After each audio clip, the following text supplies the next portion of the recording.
First, shut off the water pressure to the manifold. Then, temporarily shut off your pumps by pressing the on-off button so you are not pumping chemical while you are flushing the system out. Open up the valve to release the pressure that's built up in the manifold. Close the valve back up.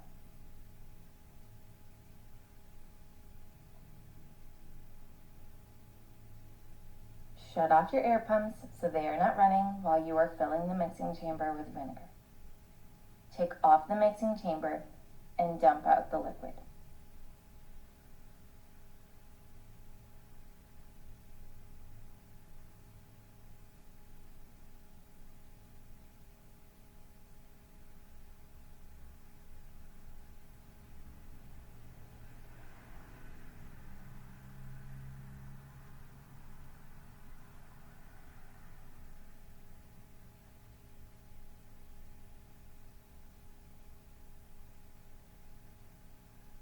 Fill the mixing chamber up to within 2 inches of the top to account for liquid displacement from the tube when screwing the mixing chamber back on. Screw the mixing chamber back on.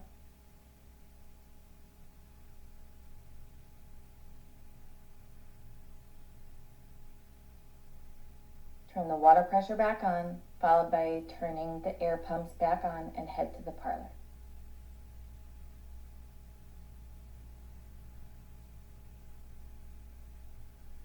With the vinegar now in the mixing chamber, shut off the air,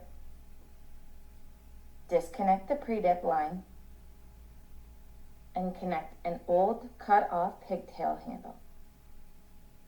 Bleed off the remaining pre-dip and let the vinegar run through the line.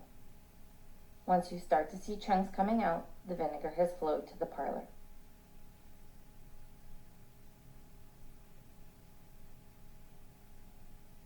Prior to leaving the parlor, after water starts flowing through the line, disconnect the old pigtail, reattach the pre-dip hose, and turn the air line back on.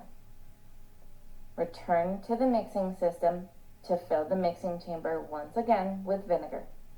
You will repeat this vinegar flush 3 to 4 times per handle, approximately once a week.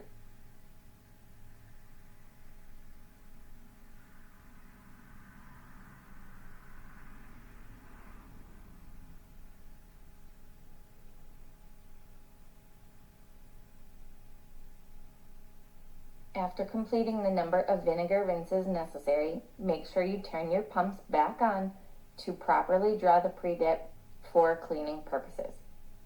Head back to the parlor to run the handles until your pre-dip has flowed back to the handles.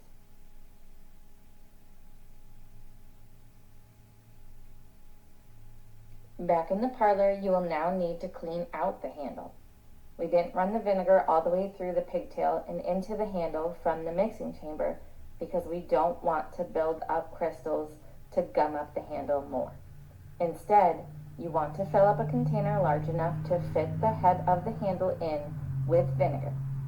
Let the handle soak for 45 minutes to an hour. Repeat once a week.